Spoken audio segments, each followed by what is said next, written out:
நேற்றைய தினம் நாடாளுமன்ற வளாகத்தில் வண்ண புகைகுண்டு வீச்சிய சம்பவத்தில் தற்போது 5வது நபர் கைது செய்யப்பட்டிருக்கிறார்.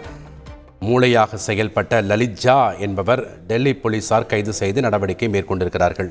கூடுதல் விவரங்களோடு இணைகிறார் எமது செய்தியாளர் ராஜா. வணக்கம் ராஜா, விவரங்கள் என்ன? தற்போது இவரிடம் விசாரணை எங்கு வச்சு நடைபெற்று வருகிறது? விவரங்கள். வணக்கம்.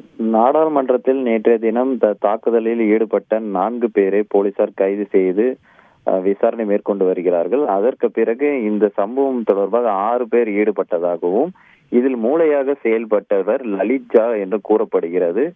அவரது தலைமையில் தான் இந்த குழு செயல்பட்டதாக கூறப்படுகிறது.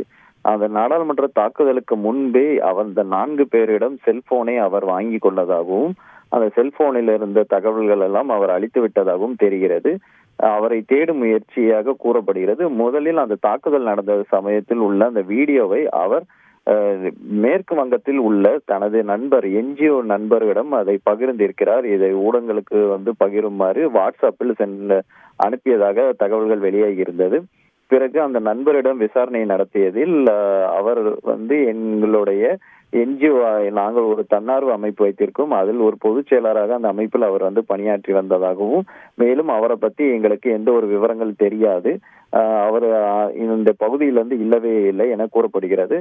இதுக்கு பிறகு போலீசார் விசாரித்ததில் அவர் பீகார் மாநிலத்தை சேர்ந்தவர் என்றும் பல வருடங்களாக இந்த மேற்கு வங்கத்தில் தங்கி பணிபுரிந்ததாகவும் கூறப்படுகிறது. இறுதியாக அவர்களை தனிப்படை அமைத்து இவர் இந்த லலித் ஜாயை தேடும் முயற்சியில் போலீசார் ஈடுபட்டிருந்தார்கள். முதற்கட்ட தகவல்படி அவர் ராஜஸ்தானில் பதுங்கி இருந்ததாக கூறப்படுகிறது.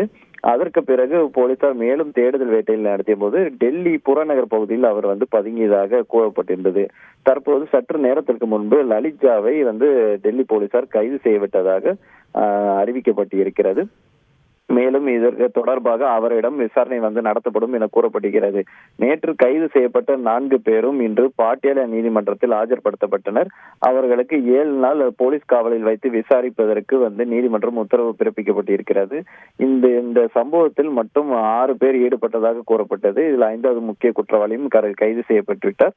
மேலும் இவர்களை தாண்டி இவர்கள் பல்வேறு மாநிலங்களில் ஆலோசனை கூட்டங்கள் நடத்திய இந்த நிலையில் இவர்களும் வேற யாரும் இதனுடன் தொடர்பு இருக்கிறதா, இவர்களுக்கு வெளிநாட்டிலிருந்து ஏதாவது நிதி இருக்கிறதா, ஏதாவது ஒரு அமைப்புடன் இவர்களுக்கு தொடர்பு இருக்கிறதா என்ற பல்வேறு கோணங்களில் போலீசார் விசாரணை நடத்தி வருகிறார்கள். நன்றி ராஜா, உங்களுடைய தகவல்களுக்கு. செய்திகளை உடனுக்குடன் தெரிந்து கொள்ள உடனே சப்ஸ்கிரைப் பண்ணுங்க.